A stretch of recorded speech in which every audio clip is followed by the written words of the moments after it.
You're listening to the Hayek Program podcast. This podcast includes audio from lectures, interviews, and discussions from scholars and visitors of the F.A. Hayek Program for Advanced Study in Philosophy, Politics, and Economics at the Mercatus Center at George Mason University. To learn more about the Hayek Program, visit hayek.mercatus.org. To learn about graduate student fellowship opportunities with the Mercatus Center at George Mason University for students at Mason as well as at universities across the globe, please visit students.mercatus.org. Welcome. I am Mikayla Novak, Senior Fellow with the F.A. Hayek Program for Philosophy, Politics, and Economics at the Mercatus Center at George Mason University. The podcast episode today focuses upon a new book entitled Fragile Neighborhoods: Repairing American Society One Zip Code at a Time. Over recent years, concerns have been increasingly canvassed about problems plaguing American neighborhoods: rising crime, school violence, family disintegration, addiction, alienation, and despair. The implications of such problems are all too significant, given the importance that neighborhoods have for our daily functioning and long-term potential. This new book offers a bold new vision for addressing social decline in America, as the subtitle goes, one zip code at a time. By revitalizing our local institutions and the social ties that knit them together, we can all turn our neighborhoods into places where people and families can thrive. This book is authored by Seth Kaplan, and it is my privilege to speak to Dr. Kaplan for this Hayek Program podcast episode. Seth Kaplan is a leading expert on fragile states. He is a professorial lecturer in the Paul H. Nitz School of Advanced International Studies at Johns Hopkins University, senior advisor for the Institute for Integrated Transitions, and a consultant to multilateral organizations such as the World Bank, US State Department, US Agency for International Development, and the OECD, as well as developing country governments and NGOs. Kaplan was a visiting fellow of the Mercatus Center with the center's program on pluralism and civil exchange. Seth, it's a really great pleasure to have you as a guest for this episode of the Hayek Program podcast. Welcome. Thank you so much, Mikayla. Happy to be with you today. Thank you very much. So I have obviously provided a brief overview of some of your career achievements. I'm just wondering if you could please provide our listeners with some additional background as to your own experiences, how they might have motivated you to write your book. So did your first-hand experiences of life in regions of the world with non-robust states, even fragile states, fragile governments influence your work? And if so, how? Let me give you a couple of answers to that. So first, I've spent much of the last 20 years living and working on lots of different fragile states. I've been in about 75 countries, worked in about 35 countries, lived in Nigeria, and so on and so forth. And I think the thing that strikes you, when people talk about fragility, first, what is fragility? When we talk about fragile states, very prone to violence, political instability, typically underdeveloped. If they have oil, the oil isn't being, the revenue or the wealth is not being widely shared. So a lot of poverty. And the thing that a lot of people look at this as a technical problem. For me, after years of, wandering at first and then reading, studying, writing books. I wrote the first book on fragile states, Fixing Fragile States, and then years of working in the field, peacekeeping, peacemaking. I think the thing that I find the best way to understand the problem of these countries is the role of relationships, the role of social dynamics, the role of society. I find that relationships are the central to the health of any society. And when we think of how politics or how economics, Yes, policy matters. Yes, leadership matters. I don't want to discount those at all. But we often forget that before all that, what you might call pre political is the nature of society. It's the nature of relationships. Relationships produce institutions. How well functioning institutions are. We always say in my field, institutions matter, but we never take a step before that and understand the social context and relationships that affect the nature of institutions. And that's really what's been at the heart of my work. So when people ask me, 2015, 2016, everybody knew me in Washington as the fragile states person because whatever I did, I mean, I was like the fragile states person. I did other things, conflict prevention, political transitions, but that was sort of my headline or my elevator pitch. And so when I, within about a year and a half, got asked 6, 7, 8, I can't even remember times, partly serious, partly jokingly, is America becoming a fragile state? Clearly, they were worried about the elections and what was happening with American politics. Their immediate reaction was something's going really bad here. Are we becoming very fragile? And I, coming back from Sri Lanka, coming back from Nigeria or the Middle East, I didn't take that question at face value, but it led me to take a journey, an exploration. Like for me, everything is a journey. I took a journey into the country, physically visiting, interviewing, talking, reading and reading and reading. And again, always with the question or the lens, relationships are the upstream, relationships affect everything else. And if something is wrong that wasn't wrong before, what has changed in the nature of our relationships and very foundational institutions that have led to whatever people worry about in the politics or other issues in the country? That's the start of my journey. So I do think that the emphasis on relationality and social dynamism appears to be quite central to your book, and as we will sort of uncover, I hope we'll learn that so the task of reviving American neighborhoods is as much a journey as you've alluded to. So, in the interest of establishing some shared meanings about a core concept that thematically informs your work, I would just like to ask the following question. What is a neighborhood? So, is a neighborhood merely a geographic space of happenstance and of coexistence between individuals? Or are there additional attributes that constitute the core of a proper understanding of neighborhood?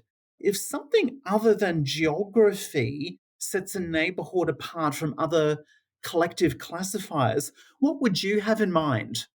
Okay, so let me first bridge from what I just said, and then let me answer that. So, first, when I zeroed in on relationships, when you analyze a country and you focus on the nature of relationships, you're looking for not every relationship matters. And when I work on fragile states, local communities often are very cohesive. They work very well. The challenge is there's nothing above them. There's no bridging or overarching national institutions that manage conflict, manage the distribution of resources, and then you get basically political instability, violence, fighting over those things. When I come to America, we have great national institutions. They may not work perfectly, but they are stable. They've worked for a very long time. In the design of the country, from the Constitution from Madison onward, it's even designed to have these counterbalancing forces to limit any institution from causing problem to the system of governance that we have in a country. If a bad person is in power, or if one institution doesn't quite work the way you want it to work. So it's all designed in a very unique and I would say very, very good fashion, especially for a country of our scale. So when I look for the problem of relationships and I ask myself what had changed, I think what has changed most of all is not something national, but something in our interpersonal lives. And that is where I went to the neighborhood, something about we were famous from de Tocqueville onward. You can look at Robert Putnam's work about how abundant were local institutions And I include the strength of the family. I include the strength of interfamily dynamics.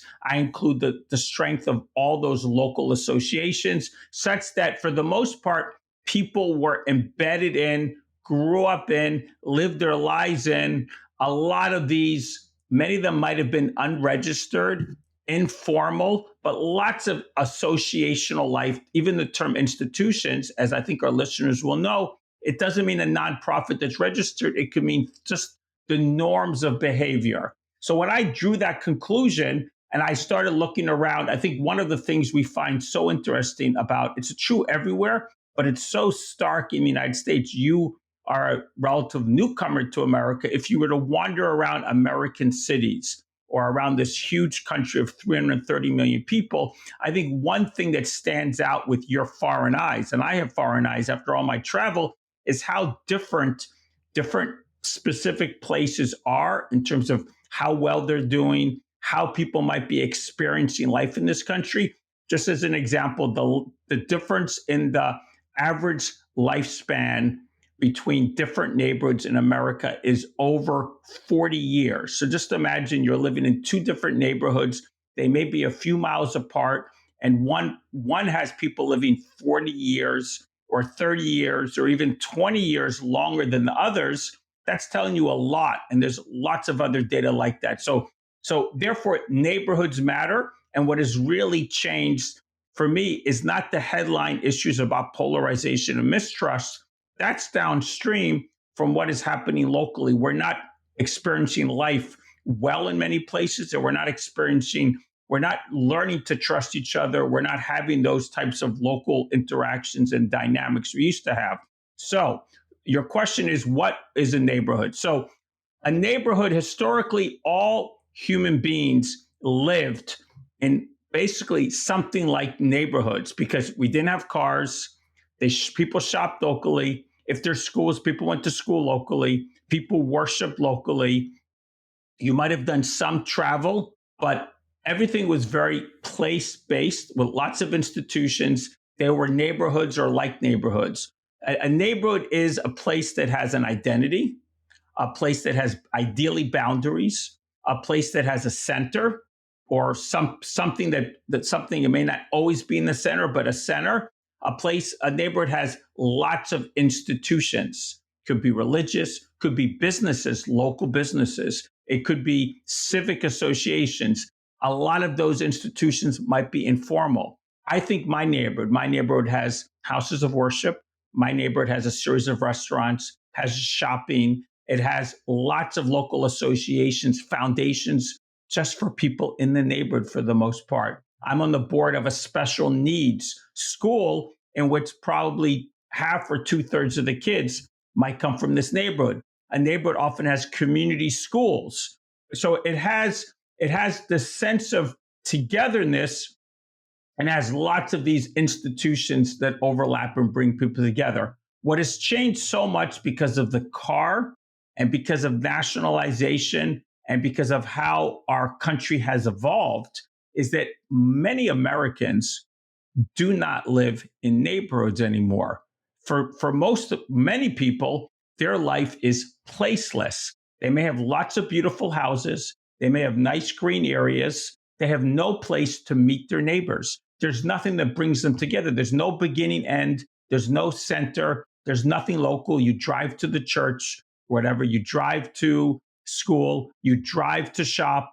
You do things online. So you don't actually know your neighbors. And except for you and a series of networks you've built up in your life, that is your social life, your immediate family and your networks. And we could talk all about that. Sorry for the long answer there.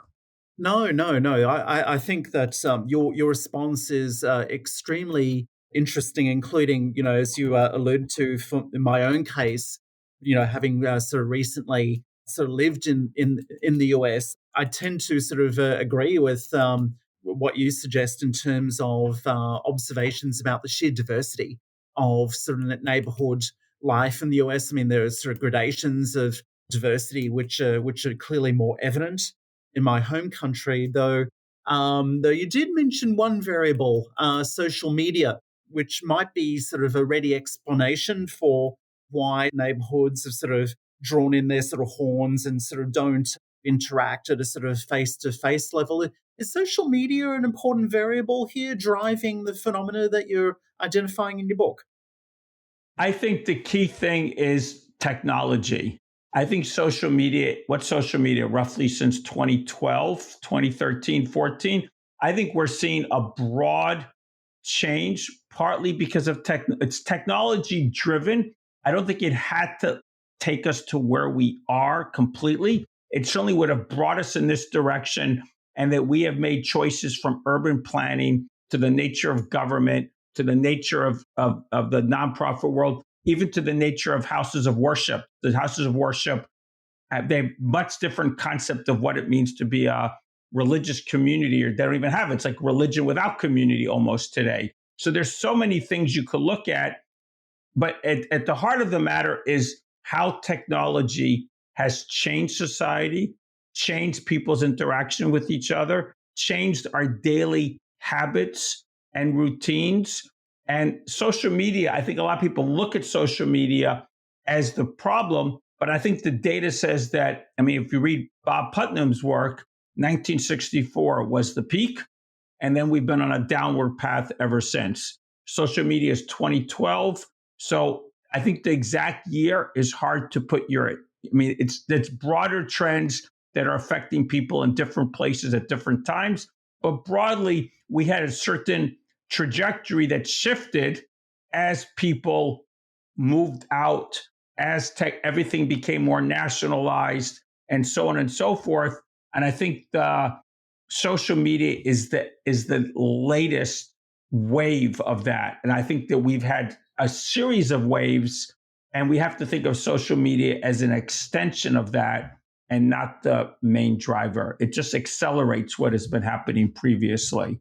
Yeah, I think that intuition sounds right to me. So, what is actually striking about your book, Seth, if I may, is the degree of effort and care you obviously place in situating your study within a broader context of contemporary research findings. So, one example that springs to mind when reading your book is your references to the work of Deaton and Case, whose book Deaths of Despair and the Future of Capitalism has definitely garnered considerable attention in both academic and policy circles. So, how do you see your book fitting in with the growth in the recent interest in the likes of social epidemiology and cultural inquiry into the American condition? Now, I'll add to that by mentioning that you've already mentioned the name Tocqueville in passing. So I am actually wondering if you consider your work to be couched in a longer ranging tradition of concern beyond the sort of the recent fashion of social epidemiology about community functioning. So even of a Burkean or Tocquevillian sense, where's your book placed in all of this? So I think there's two questions there. So let me do the second and then the first. So I definitely see the world with, I would say, Burkean eyes. I'm a very much an institutionalist. I'm not sure Burke would have called himself an institutionalist. I'm not sure the term existed at that point in time. And if you work in the types of countries I work in, and then of course, I read widely, as you've noted, it's hard for me not to believe that institutions matter. And then for me, the real question is, what are the types of institutions that are most likely to work in a place? Because a lot of things we bring into countries, very abstract, very outside in, they don't plant roots, and they don't work because they're not coming. So a Burkean lens certainly gives you a certain understanding about how institutions evolve, how institutions work, how institutions contribute to a broader society. And I certainly am a fan of de Tocqueville. I'm a fan of Nisbet, and we could go on and on with these types of people. And so they're all there someplace in the book. Yet again, my book is for a large audience, so I am intentional in just referencing them. But if you even look at the framing of the problem about what matters at the neighborhood level, for the most part, I'm talking about institutions. A level down, I'm talking about the physical or structural factors that shape institutions. And that comes right out of actually my work. structural factors shape institutions, shape basically how people behave. The people can shape the other two, but it's this type of sort of like a triangle. So that would be one thing you asked about. The second thing I think you asked about is how does my work relate to deaths of despair and other thinking? I think there's from before that book, there has been for several decades an understanding that social context matters for health. I mean, studies on individual well-being will tell you over and over again that relationships are extremely important. I mean, any book that's comprehensive about health, not just food, not just exercise, not just the physical, will talk about it. And there certainly is a long-standing field that talks about how community and place can matter in terms of the health outcomes. I think with that particular Deaths of Despair book and that literature, it really drew attention to the fact that the health. I mean, if you look back, if I don't actually have this in my book, but if you look back on the health, the average lifespan, a very crude number, but a useful number, the average lifespan of an American versus that of other developed countries, and you look back from basically the late 70s, early 80s. Again, I talked about 64 as being a pivot, and then we have a transition. By roughly the late 70s, early 80s, the U.S. was a bit behind. The U.S. demographics are not, for various reasons, lead it to have worse health outcomes than other developed countries. But we were pretty close around 1980.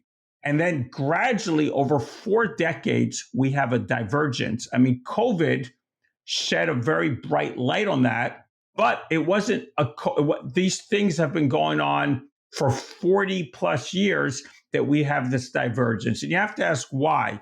I'm sure there's something about the demographics, but for me, I think what's most obvious, again, with foreign eyes, you walk around America and you see more than almost any other place I can imagine in the world, the society seems designed physically, institutionally, culturally to isolate us, to thin out these local institutions.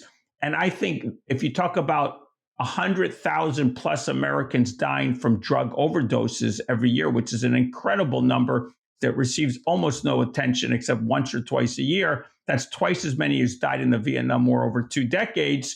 That there's a supply issue, but there's also very much an issue of the breakdown of social structures, the breakdown of community, the breakdown of a social support system, not a government, a society support system that a government cannot replace. And I think that is hugely important to understand what is going on in our country on many levels.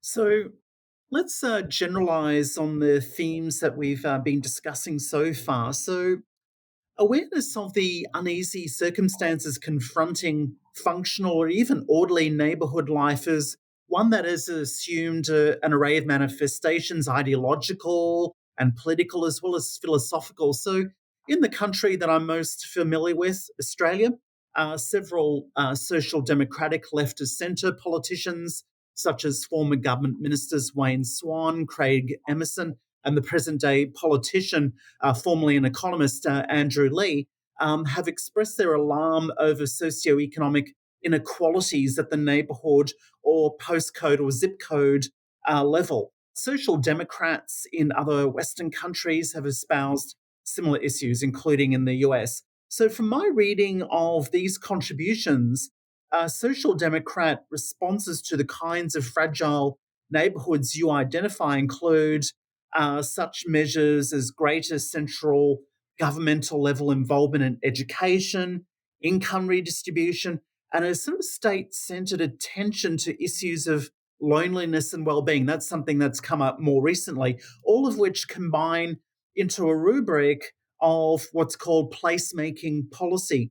Now here, government is seen to be the dominant force in rendering neighbourly change under this framework. So, from your perspective, is that problematic? And if so, why or why not?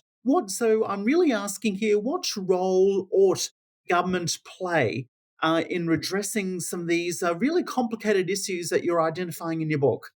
So, first, I don't know Australian politics well enough, except that it often looks like an Australian rules football competition. But beyond that, I would say that I can compliment the politicians for appreciating the importance of neighborhood.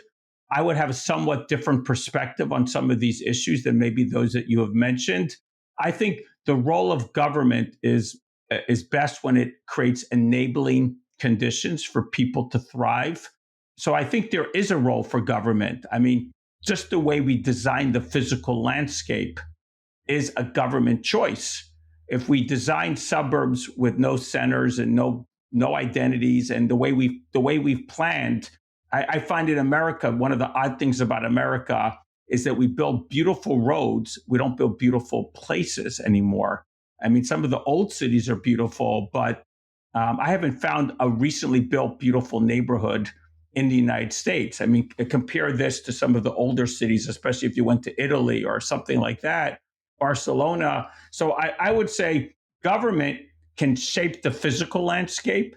Government can also shape institutions. I mean, I would say government shouldn't centralize. I think government should look to be more locally based. One of the things I recommend is we get away from government working in silos, Department of Housing, Department of Human and Health Services, Department of Education. Yes, we need functional specialties and functional knowledge, but what would happen if those silos reported to neighborhood-based teams? Those teams were held accountable for how well a neighborhood did, and they had more money and they had more accountability to the people in a place, and they were judged on the criteria, not of units distributed, but about how thriving a neighborhood was. So I think there's many ways we as a society could do things differently, and some of that is government doing things differently. But I would say I do agree with the premise that we are not creating a fair society when kids grow up in what we might call a distressed neighborhood in which the streets are not safe, in which it's really hard for government to shape this. You grow up in a neighborhood where there's no stable families, the streets are not safe, the schools are not really very good, and there's not an abundance of institutions. Again, there's a limit to what government can do, but it is a quite of an unfair society if kids grow up in that environment versus kids grow up with the opposite. I mean, you're going to end up with tremendously different access to opportunity simply because of where people live. And so that problem ought to be a priority of society, a priority of leaders, civic and political. But I do believe we have to always be very humble in what government can do. And we should be aiming to create these enabling conditions. And we could talk about very specific things that this would mean, but we're not. The more we create enabling conditions, too many kids grow up in conditions that are not enabling them. And that to me is a real problem for our societies. Part of your response here was quite intriguing in the sense that the specific reform to governmental organisation almost sounded to me like a British Blairite New Labour style of. I mean, it's Jane Jacobs. It's right out of Jane Jacobs. I didn't know she said that until I wrote the book, but it's right. A lot of these ideas Jane Jacobs would recognize right away. No, and precisely. So there are interesting sort of philosophical and even ideological adjacencies. So what's really quite intriguing in your sort of previous response is that we might call for a reorganization of government to be much more attuned to the fortunes of neighborhood, but there seems to be sort of in contrast and in conflict an inertia, an unwillingness to actually fundamentally restructure or even do away with the silos. So it always seems to me, at least in my reading of what we might call placemaking social democracy, a sort of a tension where there's a reluctance to ultimately sort of lose that sort of grip of centralizing control. I sort of read a lot of sort of a normative support for decentralized government in your previous response. Would that be accurate? Yeah. So again, what's interesting about the reaction to my book and my work and my research is that I have very sympathetic people on the left and the right. Not everyone, of course. I have this idea that place matters and that there's great inequalities in terms of. I find a lot of interest of that on the left, as you can imagine. The right also has certainly a significant group of people that thinks neighborhood matters and thinks that society is very important. And so, there's different narratives and different language, but there is certainly an opportunity here for something that's bipartisan or post-partisan that will elevate these issues. In terms of your specific question, I believe our goal here is to create a society. Again, there's a conundrum. We need society to play an important role in creating enabling conditions, in catalyzing a strong society, and yet government itself often is unable to do that because government by nature wants more power, more authority, more resources. And so there's a lot of tension, and yet this conundrum or this contradiction somehow must be solved. And it's hard to do. And in terms of changing government, I would say not only is there inertia, but there's so many incentives. Think of path dependence. Think of what a Mansur Olson might talk about in terms of the buildup of interest groups that depend upon the current system. I think it would take a very, very determined leader. I've had conversations, and I'll just give a couple of examples. I know Atlanta is exploring creating a layer of something outside the government, understanding that they can't change the silos. So could they create an entity next to government that would stitch together the silos and be accountable to neighborhoods? I don't know the details, but it's an intriguing idea. I know people in Tennessee have talked about how they could completely reform all these services, but the main problem is even if the state wants to reform them, just as in the city example, so much of it is defined by the way the federal government allocates money and legislation. Really hard to make change there. So there's not only the incentives and the inertia. It's almost like you're trapped in a system that is really hard to change the system because it's been decades of buildup, and it's sort of all locked in place. And I find that frustrating. This is a really hard puzzle that's certainly beyond any individual to change. So this is really fascinating because I wonder whether your book might be sort of re-entitled the Rise and Decline of Neighborhoods in a sort of Mansur Olsonian sort of spirit, and where I want to be optimistic. Let's be optimistic here.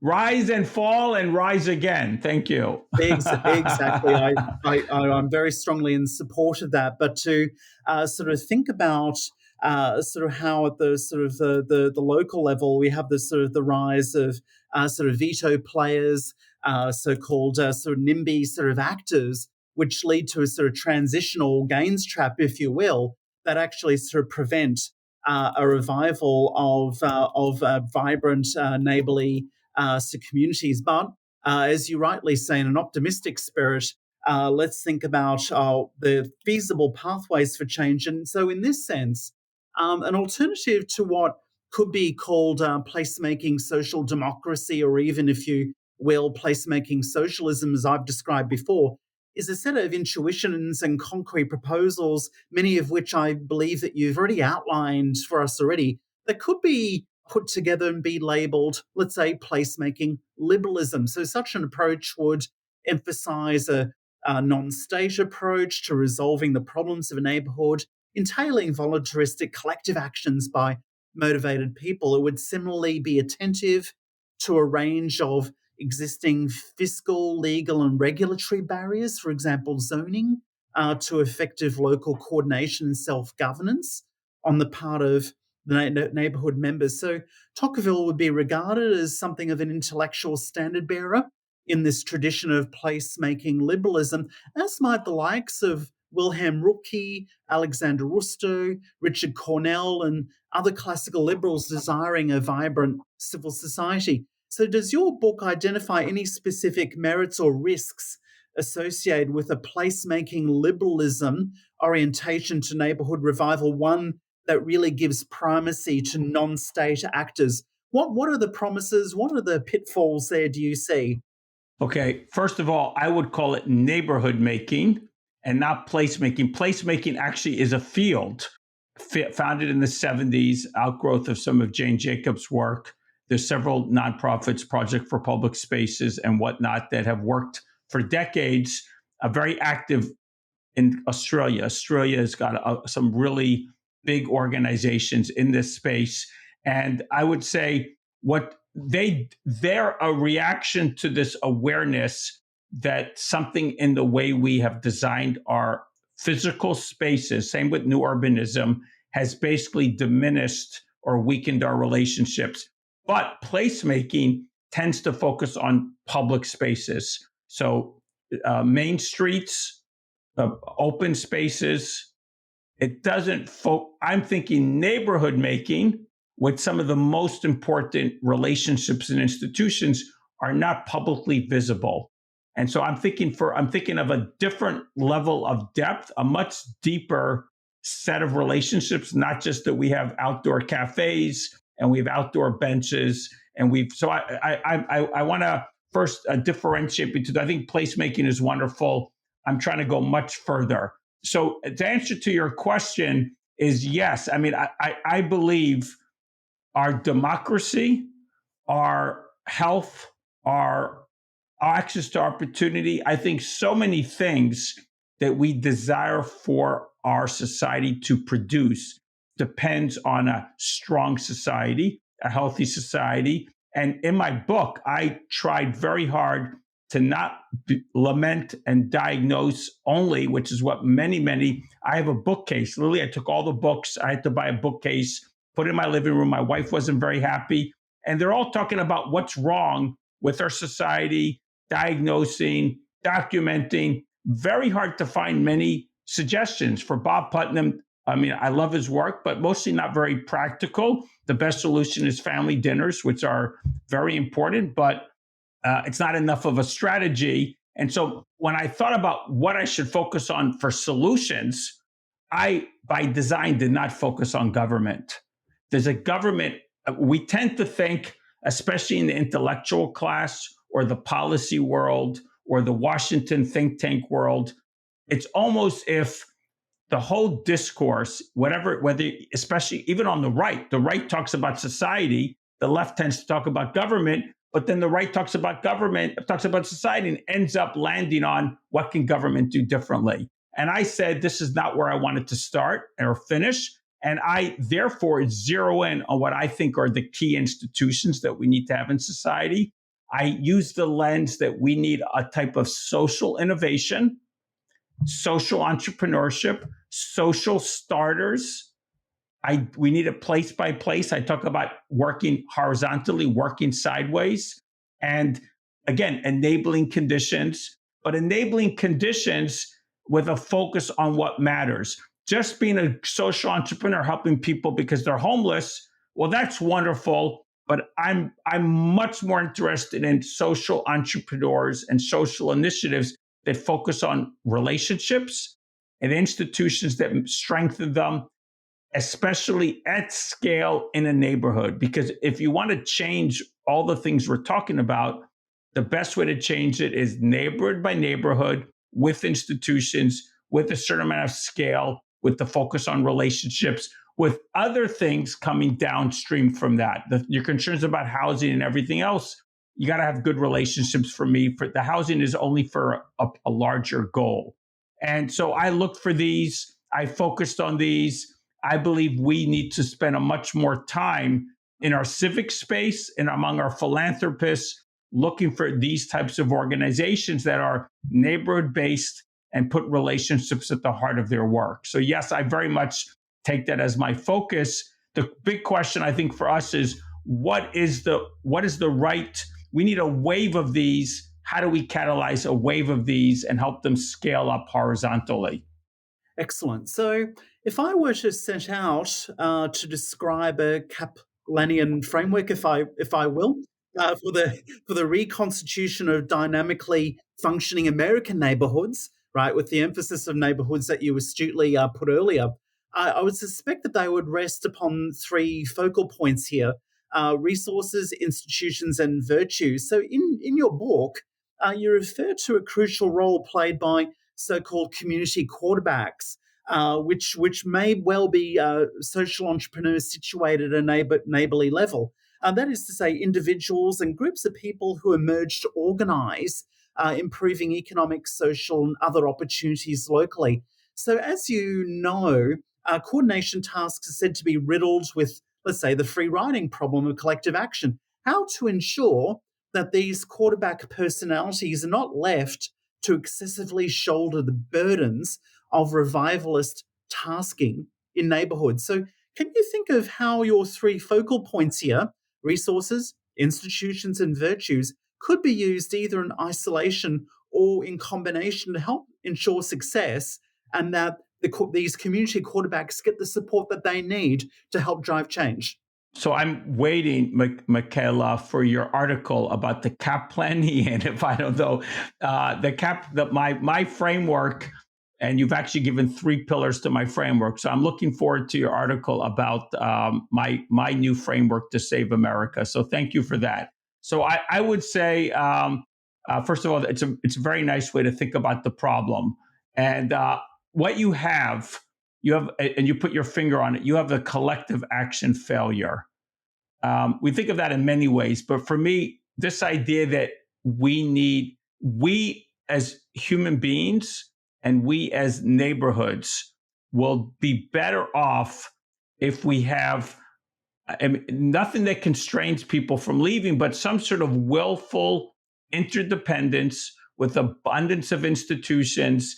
And like in my neighborhood, there's this social support web that I feel on a day-to-day basis. And I could easily give you many examples. I'll just throw one example, a bit of a tangent. Several years ago, my daughter, we're coming out of the car. So I'm in my house now. So there's the driveway. We've lived there 11 years, at least in this neighborhood. She comes out, her younger brother was about a year and a half, and she's about whatever, 7, 8, and she drops him, and his chin falls on the cement, and it's bleeding, and you're like, oh, this is panic. You can just feel my panic. My wife picked him up, and my wife is really good at emergencies, managing emergencies. Used to be some part of her job, something like that. And she picked him up and took off down the street. And I'm like, where did she go? Didn't even tell us where she went. She just picked him up and ran. Came back, I don't know, about 40 minutes later. Where did she go? She went to the nearest nurse. She knew, and I know, if you think about it, because I know hundreds of people in my neighborhood. They may not be my friends. Some of them are, but I have hundreds of relationships. And I know for to a certain extent what they do, what their family is, how many kids they have, where do they go to school.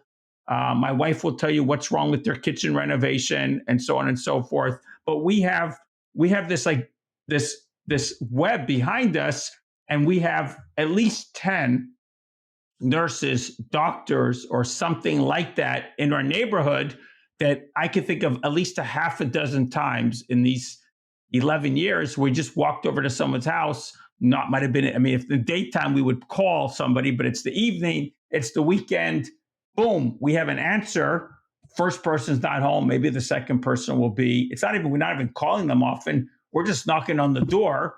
And I feel that in 100 little ways, day in and day out. And so if I go back to if I think of this as an ideal situation, and I think about the quarterback or other things, what you have is in many, many, or even most places in America, and increasingly so, especially in the wealthier parts of the world, is that you don't have that like you used to have. You don't have anything that enables that. And what you have to do is somehow change the dynamic. A quarterback is for a larger purpose. This neighborhood lacks the ability to bring leaders together, to make some sort of vision, some sort of change plan, work with lots of organizations, access resources, and design some way. But even if you put that aside and you think at the very personal level, how are you going to overcome the collective action failure that we would all be better off if we had some sort of web or network of social support that lacks, and we as an individual find even if I tried really hard, maybe I could make some change, a block party, a local association. There are things that I could do, but we literally have to think hard in a way that in the past, these things happened organically. They happened organically. Now they're not happening at all. There has to be more intentionality. So a quarterback it doesn't always have to be for a poor neighborhood. I think, again, I talk about social poverty versus economic poverty, and you could be a wealthy neighborhood where no one talks to each other, and that's a form of social poverty. But a quarterback is especially useful if you need, in the examples I give, a few $100 million. You need to bring in new housing, mixed income housing, because the neighborhood is only basically dilapidated, poor housing. You need to work to reform schools, reform housing, reform transportation, create many more community amenities. If there's certain distressed neighborhoods with special needs, but I think the same idea of a collective action failure affects many materially well-off neighborhoods in which everything is isolating. And you need mechanisms to change, to create a collective action change in terms of expectations, norms. In some cases, it might actually be some sort of organizations who intentionally nurture. And I know several. I know one in Shreveport. I know one in Edmonton. I know Seattle tried a few things. There are attempts to intentionally nourish the social environment, because if we're not intentional today, or there are not institutions that are doing it, it happens in some places. There are institutions that do it naturally, culturally, religiously, physically. There's many drivers of this. If we're not doing it intentionally in many places, it just doesn't happen. So I think one of the more impressive sort of characteristics of your book is the seemingly seamless integration of theoretical and sort of practical notions that weave throughout your book. So I'd like to now turn to sort of thinking a little bit more about some of the practical dimensions of your book and why they're actually useful, including in a theoretical sense. So the mainline political economy tradition that we here at the Mikayla Center emphasize, and we do in this podcast as well, which effectively represents a blending of Austrian, Bloomington, and Virginia schools of political economy, stresses the intellectual significance of peering through differing windows of appraisal and orientation to better understand the world in which we live, our neighborhoods. Right? So a unique attribute of your book, as I've already alluded to, is its focus upon the need for neighborhoods to appear through practical rather than strictly theoretical ivory-towered sort of windows when assessing neighborhood quality and the prospects of revival. I'm actually interested in sort of getting your insights as to why practice is important, including for theoreticians, and whether you can enlighten our listeners as to how viewing through the practical window of real-world case studies helps illustrate both neighborhood problems and solutions that theory alone can't get to. What are your thoughts about that? And that's a great question. And I have a very strong opinion that comes out of my work in fragile states that predates this research. And I think I have long seen, I would say, academia and scholarly work is so important, but I have long been frustrated by the focus on the abstract, the focus on the theoretical, the focus on, in many cases, much more than a few decades ago, the numbers. We can get great information sometimes. I mean, some of my best data for my book, for my research, comes from Raj Chetty, who's crunching enormous amounts of data in a very unique way. So numbers if you have really good numbers, but what happens if some of the most important dynamics like social cohesion or collective efficacy, we don't have numbers? What happens if the primary marker of like social cleavages in countries changes? I mean, I worked on Somalia. Somalia was 99%, they spoke Somali, they were Muslim, they were Somali ethnicity. You would think that would be a very cohesive country. Totally not, because it's the clan that becomes, and yet there's very good academic studies that look at, basically try to look at ethnic fragmentation as a predictor. When Somalia, you won't have, you're basically you're not getting any useful data by looking at ethnic or religious fragmentation. You have to change the cleavage, the relationship problem in this country. And so I have long believed, and I did it in my first book with 7 case studies, that one of the best ways to understand what is going on is by comparative case study research. That's why in this book, I looked for 5 entry points of change. I looked at the data to see what were the most important, or many of the most important. Again, you have limits to the number, especially because you're doing in depth. And so I think, one, you tend to draw different lessons from comparative case study research than you do through more abstract theoretical numerical research. I find that if you're looking for somewhat granular, practical takeaways, it's not easy through the numbers. You can get some big picture information, but so the type of lessons you can draw, the whole framing of problems can differ, and I find the traditional approach, I find it, to be honest, very frustrating, because we live in a real world, and some of the abstract ideas are wonderful. I mean, how much about these do I read? I read and I read. And yet when I get to the point where I actually want to do something and change something or have a difference, the abstract becomes almost like a constraining factor, because it's not really pointing the way and showing me the practical way I can do things. And so I firmly believe that. And I'll say one more thing. To do a comparative case analysis, it's really important that you are very careful in terms of the selection, because you could do this and select cases that are too similar, cases that are not representative. I once did a study on social contract formation, and I chose 8 countries, and by design, they were 4 sets of 2 countries from 4 different parts of the world, because not only were we going to do comparative and get a good number of cases, but it's very true in academia that even when you do regional studies or studies like in the globe, mostly people they do Africa and Africa, Latin America and Latin America, Middle East and Middle East. And it's very rare you find cross-regional.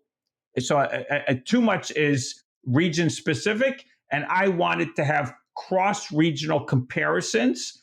By design, I thought that would be very helpful. So I would just say, I think this approach is they're both useful. They serve different purposes, but too infrequently today, scholars are taking this comparative qualitative case study approach, which I find the only way really to get very practical, useful things that I can use on the ground.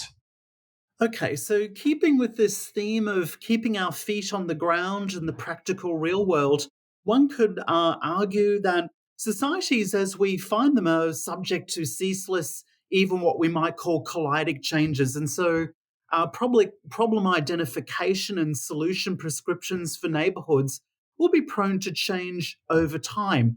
The problems and the solutions that we see in 2024 are not the same in 1964, another date that we have spoken about earlier. So one great source of change in the contemporary world, which is the subject of much public discussion, is that borne by migration and our increasingly multicultural co-presence at local, regional, and national levels. So I'm wondering, drawing upon the insights from your book and some case studies even, how have migrants shaped the condition of neighbourhoods, and how might the emergence of associations suitable to the needs and desires of migrant communities provide us with some really important key lessons on this question of neighbourhood recovery? Do migrants provide a sort of sense of dynamism with respect to association and collaboration, which might help us provide an answer for some of the problems that you're dealing with in your book? So first, I will say that at time changes the challenges, might change some of the solutions. But if I think about the building blocks of a strong society, the building blocks of a strong community, many of those building blocks are going to be the same. I mean, family, interfamily, something about local institutions, those are going to matter. Something about the fact that there's a beginning and an end, and that we recognize that this place, whatever that place might be, matters. So some of that I don't think changes. I think it's much more challenging today than it was 2 generations ago. And then, as I mentioned, we have to be more intentional. And also we have to, we have to have different strategies in many ways. In terms of your question, not always, but mostly migrants are a positive. You have two issues here. One is that local people don't always appreciate migrants, whether they're people from the city going to the town, people from outside the country coming in. Generally, what I find is there's an absorptive capacity that a place can do well with a certain amount of newcomers. That's, as an example, the United States has much greater absorptive capacity of immigrants than, say, many countries in Europe, or for that matter, Asia or other parts of the world where they have very little history with immigration. We don't have infinite. Roughly when we get to 13, 14, 15%, something about that number, we seem to get a backlash. And so I think even locally, you could see people welcoming migrants, but at some level, so there's that issue of absorptive capacity, and different places are going to be more welcoming. In general, recent immigrants to the United States typically have strong networks, strong cohesion. They bring a certain amount of informal institutions with them, and they can certainly help places that are not doing well by starting new businesses, by building new institutions, by bringing a certain dynamic that is lost in some parts of America that they might have had previously. And we can see many, many examples of that. But I do think this issue of some people think migrants are always good. I think migrants are very valuable to any place and any society, but you have to social cohesion is something that doesn't happen by accident.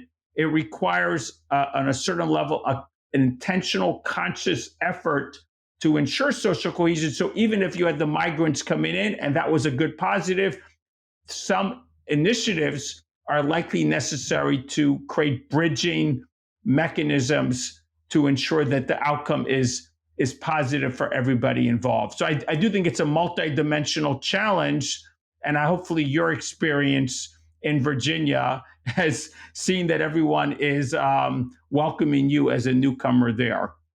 Indeed. And so, bringing together now the key themes from our discussion, Seth, and based on the research canvassed in your book, Fragile Neighbourhoods, I'd like to ask the following set of interrelating questions. And these are sort of big questions, admittedly. So what qualities and features make, in your view, for a robust or effectively functioning neighbourhood? One might even draw inspiration from human understandings of virtues and posit that such a thing as a good neighbourhood can exist. If so, if we take that argument to have an element of truth, how might we identify a good neighbourhood worthy of people living in? What say you? Got it. So I think you can think of neighborhoods on a continuum, a spectrum. Let's say the least healthy or the least positive are fragile. I like the term dynamic, robust. Some people use the word anti-fragile, resilient. There's various terms. But for me, a strong neighborhood is let's think of, we had COVID. So in my neighborhood, a lot of people had a very negative experience during COVID, isolating, alone, whatnot. My neighborhood, the immediate reaction was everybody started putting chairs in front of their houses. Some people even put couches, and as the weather got warmer, as it got colder later in the year, heaters and everything in a carport, which is, you have something over your head. I mean, all of a sudden, volunteer activities started. People were delivering food for each other. And so in times of stress, a strong neighborhood shows its worth, and a fragile neighborhood shows its problem. So when you're looking for a neighborhood, and when I found my neighborhood, I looked at lots of neighborhoods. Between here in New York, I went to 5, 6 different places before I chose this place. I'm looking for a place that I feel a sense of warmth. I feel a sense of welcome. I feel a sense that people on a certain level, again, I'm not looking for friends, but that they care enough about each other that they're going to show up if you have a need. I'm looking for a place in which there's an abundance of local things going on. So it's not just placeless. Local things going on could be local. I mean, I don't interact a lot except with the restaurants, with local business, supermarket with local businesses, but there's an abundance of people doing things for each other. And I would say just a lot of institutions, a lot of opportunities to meet people, a certain mindset, a norm of how people treat each other. And of course, the physical matters. I mean, I'm not in we're in the suburbs. Some places have sidewalks, some places don't. I think it's a bit overrated because I think the culture or the norms of a place can overrule the physical to some extent. But I would certainly prefer, for the sake of relationships, living in a place that's relatively compact. We all have houses, but we're all mostly within 20, 25, 30 minutes at the distant parts, walking distance. And so we have a lot of places to meet, and we have this culture or these norms, and we're all within we're all reachable from each other. So I intentionally look for maybe not that whole formula, but some of that formula was clearly in my mind when I was comparing neighborhoods. And I would welcome people to think very hard about how important their neighborhood is to their well-being, what they can do to improve their neighborhood, as well as if they ever move, what kind of place will they have the best relationships in. And thus we have the good guide to neighborhoods. So Seth Kaplan, author of Fragile Neighborhoods, Repairing American Society, one zip code at a time. I sincerely thank you very much for your time. Thank you so much, Mikayla.